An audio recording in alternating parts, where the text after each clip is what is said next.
morning is quite nostalgic for our very own director, Patrice Pinder. Patrice is retiring after 37 years here at the Broadcasting Corporation. Here's the Howard University graduate in her own words. You know, originally I liked journalism because I always loved to write, and I just said, okay, this is what I want, that I'd like to do. And so when I went to Prairie View, I started in January of 1978. And we went to a TV station and we did a tour, and I was so amazed. And I said, okay, I'm going to switch majors and I want to get into television. Unfortunately, Prairie View didn't have a TV station. So I decided I will transfer. So I did some research and found out that Howard had a very good TV program. They had a training TV station as well as a professional one. And I sent my application and I was accepted. Yeah, when I went to Prairie View in 1988, every summer I came home. My first summer I came to Sadness and they accepted me as a summer student. I came there every summer after that. Up till 1981, I was a summer student, and I graduated from Howard in 82. So when I came back home in 82, Mr. Johnson, Kelsey Johnson, thought that I wanted to be a journalist. He thought I wanted to work in the newsroom because that's where I would end up every time I came home. I told him I wanted to do broadcast production. That's what I did in school, and I wanted to be behind the scenes.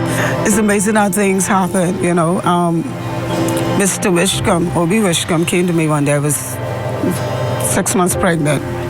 And he said to me, I'm looking for a director. And I went through the files and I found your file and you did broadcast production. I would really like for you to come into news and direct my newscast. So I said to him, well, I wasn't in that frame of mind because I was sick a lot, And I was like, okay, well, we talk when I get back from maternity leave.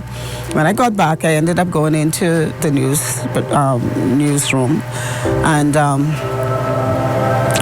he told me he would give me time to get adjusted, and but it took me 2 weeks. And he was amazed because he's like, what? Who did the news? You did the news by yourself? I said, yes, sir. And, we had dynamite switches then. We had Eugene Davis, we had Derek Catlin, and then we went on to Mark Thompson. There was Raymond Boleg. Then there was Sterling Strawn. He was the last one before I did. It just so happened I got to switch. Was one weekend, everybody had the flu. It was a flu epidemic going around here, and everybody had the flu. And so it was just the two of us, me, myself, and Alex Curry. He did audio, and I did switching and directing my first time doing that, and he was amazed. He's like, I thought we was going to have a problem. We were live, and I just did it. I was happy, and I was like, okay, I can do it. I always was interested in what goes on behind the camera. And it was more into the technical aspect of it. Even though I didn't think of myself as being a technical person, but I loved it. And I love learning new stuff and asking questions. I stay bugging engineering, but it is what it is. This is what I wanted to do, so I went out and did it. I just want to thank the management and staff. First of all, I have to thank God because without him, I don't know what I would do.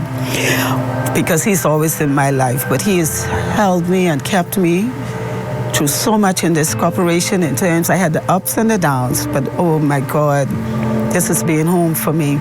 So I want to thank the management and the staff for having me, for allowing me to work with you. The most thing about being in my position, being behind the scenes, is to realize that you have to work as a team behind the scenes, and you have to always show respect for each other's position, because everybody's position is important to the team. One time ago, this used to be a mostly male field, especially the technical aspect of it, maybe because of the heavier cameras back in the day. But today, we have women flying the drones, women doing graphics, and, we're just awesome now. So anybody that coming into this field, I have to tell them, it's a very exciting field, but be prepared to work, because it's not a 9-to-5 job. I'm going to miss Sadness. I spent my life here. This is the only job I have ever had.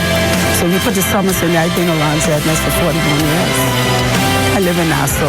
So I intend to be calling and say, hey, what's going on up there, you know, making sure you all do your job, you know, and so forth. But I'm looking forward to retirement. I hope I can do more traveling. And I just can take one day at a time.